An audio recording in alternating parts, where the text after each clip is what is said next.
Welcome to the Inspirational Living Podcast. Remember to subscribe to our new YouTube channel for a fireside chat version of our podcast. Simply look us up on YouTube to subscribe or visit livinghour.org/YouTube. Today's podcast has been edited and adapted from Thoughts Are Things by Prentice Mulford, published in 1898.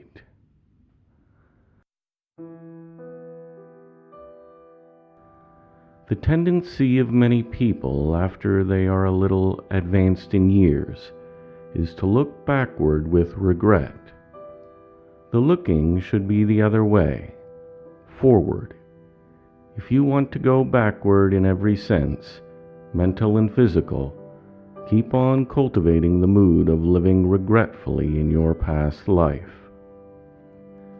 It is one of the chief characteristics of the material mind to hold tenaciously to the past. It likes to recall the past and mourn over it. The material mind has a never-ending series of solemn amusement in recalling past joys and feeling sad because they are never to come again. But the real self, the spirit, cares relatively little for its past. It courts change. It expects to be a different individual in thought a year hence from what it is today. Indeed, it is willing 1,000 years hence to forget who it is today. For it knows that this intense desire to remember itself for what it has been retards its advance towards greater power and greater pleasure. Do you want forever to bear with you the memory and burden of pain, especially when such burden brings more pain and deprives you of pleasure? It is like a bird that insists on carrying with it always the shell from which it was hatched. If you have a sad remembrance, fling it off. If you can't fling it off, demand that the Supreme Power provide aid to help you do so, and such aid will come. If you want to grow old, feeble, gray, and withered, go at once and live in your past, and regret your youth. Go and revisit places and houses where you lived 20, 30, 40 years ago.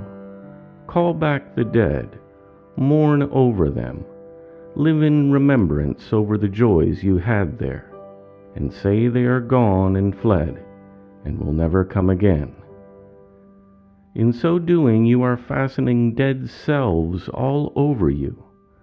If we came into this physical life with the memory of our last one, we should come into the world physically as miniature, decrepit, and grizzled old men and women.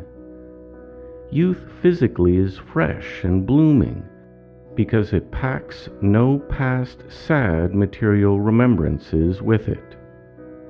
A girl is beautiful because her spirit has flung off the past and sad remembrances of its previous life. A woman commences to age then when she commences to load up with regrets over a past but 20 years gone. For the body it uses, your spirit demands grace, agility of movement, and personal beauty, for it is made in the, quote, image of God, and beauty, grace, and agility are the characteristics of that infinite mind and life. In that phase of existence we call childhood and youth, the spirit has a chance to assert its desire for beauty and agility, because it has not, as yet, been loaded up with false beliefs and regrets. The liveliness, sprightliness, and untiring playfulness of the boy or girl of 10 or 12 is due to the gladness of spirit relieved of the burden that is carried in a past existence. That burden was one of thoughts unprofitable to carry. You would physically have the agility you had at 15, could you fling off the burden of sad remembrances and beliefs of error that you have been loading up with these 20 or 30 years past. You can commence the unloading process now by resolving, with the aid of the Supreme Power, to fling off the remembrance of everything in the past that has annoyed you, everything you regret, everything you have mourned over. Have you buried your dearest on earth? You do them no good by your sad thoughts concerning them. You place a bar between their spirit and yours in thinking of them as lost. You may, in so doing, not only increase and encourage in them a sad mental condition, but bring their gloomy mental condition on yourself, as many do in grieving. The greatest good we can do them is to think of them as alive like ourselves, and to fling thoughts of graves, tombstones, coffins, shrouds, and ghastliness out of our minds. If we cannot do so of ourselves, let us demand help of the Supreme Power to do it. We often make those who have lost their bodies feel dead when we think of them as such. If we do this, they will throw back their thoughts of deadness on us. Keep out of graveyards. It may seem to some that I am cold and unfeeling to say this, but the truth as it presents itself to me says that the graveyard where your loved ones do not lie is spiritually a most unhealthy place to visit. Graveyards are full of thoughts of regret, death, and decay. When you visit them, you incorporate such thought into yourself. It is hostile and killing to youth, vigor, elasticity, cheerfulness, and life. Our graveyards are full of lies. We place a stone over the cast-off body of a friend. We place on that stone the word died. But that is not true. Your friend is not dead. It is only the body they used that lies there. But that grave is planted in your memory, and your friend, in your mind, lies in it. Do what we will, try to believe what we may of immortality and the impossibility of anything like death in the universe. We cannot help making for ourselves, when we think of that grave or revisit it, an image of that friend is dead and decaying in his or her coffin. This image we fasten in our minds, and in so doing, we fasten on ourselves the thought of gloom, death, and decay. These thoughts of decay and death are things and forces. When we keep them so much in mind, we add elements of decay to the body. We need, as much as possible, to fasten our thought on life and increasing life, life greater in its activity than any we have ever realized. That is not gained by looking backward. Look forward. Every regret, every mournful thought takes so much out of your life. It is force used to pile on more misery. It is force used to strengthen the habit of regretting. It is force used to make the mind color everything with a tinge of sadness. And the longer you use the forces in this way, the darker will grow the tinge. When we are ever going back in memory to the past and living in it in preference to the present, we also are bringing back on ourselves the old moods of mind and mental conditions belonging to that past. This feeling, constantly indulged in, will bring on some form of physical ailment. The ailment belongs to a condition of mind which we should be done with forever. If we are looking forward, we shall shake it off and be better in health than ever. But if the predominant mood of our minds is that of looking backward, the ultimate result will be serious to the body. You may be saying, I have failed in life and shall always be a failure. That is because you are ever looking back, living in your failure, thereby bringing to you more failure. Reverse this attitude of mind. Work it the other way and live in your future success. Nothing in nature, nothing in the universe is at a standstill. Nothing goes backward. A gigantic, incomprehensible force and wisdom moves all things forward toward greater and higher powers and possibilities. You are included in and are a part of this force. Your spirit of youth and ever-growing youth is your eternal heritage. If your body has aged, that is no sign that your spirit has aged.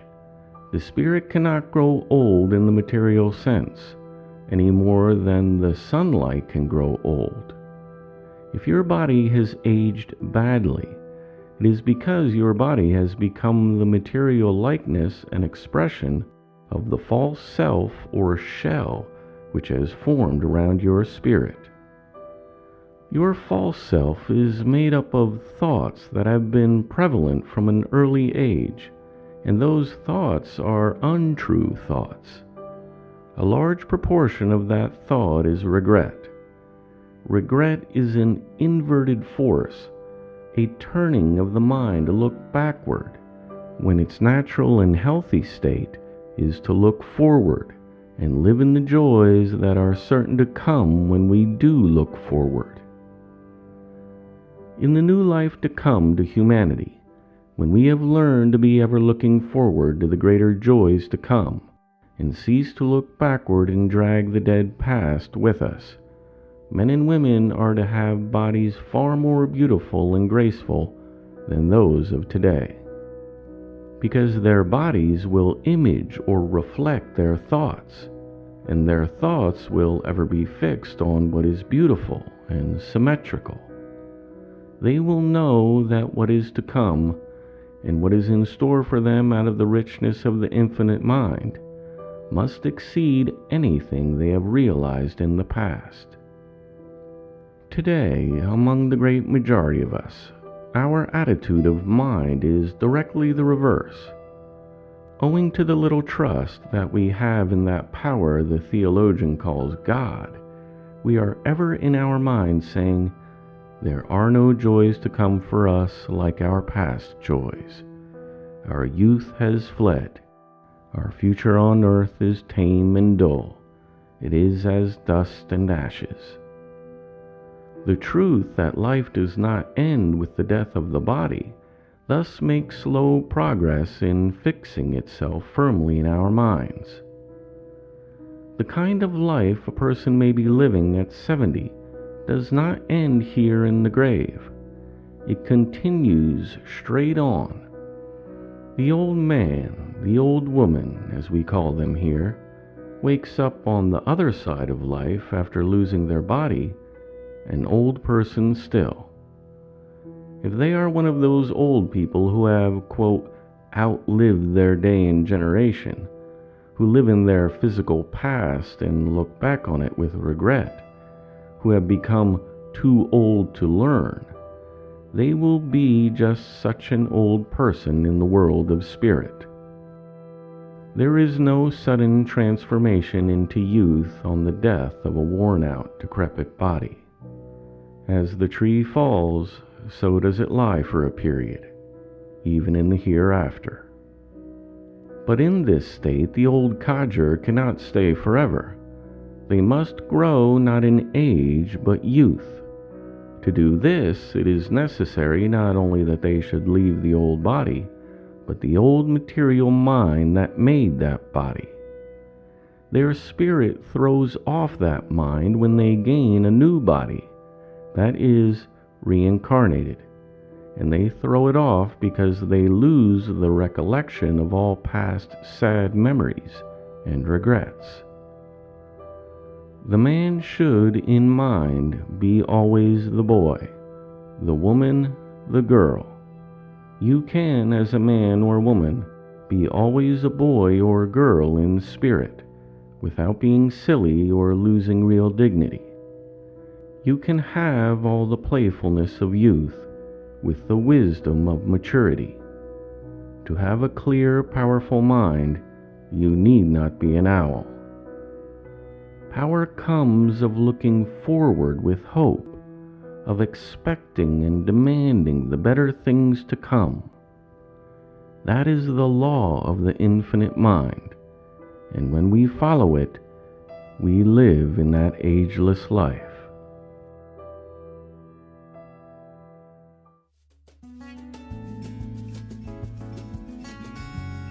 The Inspirational Living Podcast is a production of The Living Hour. For free transcripts, please visit livinghour.org. To get 30% off our Majesty program, please go to livinghour.org/Majesty and use the coupon code INSPIRATION. Thanks for listening. I look forward to talking with you next time.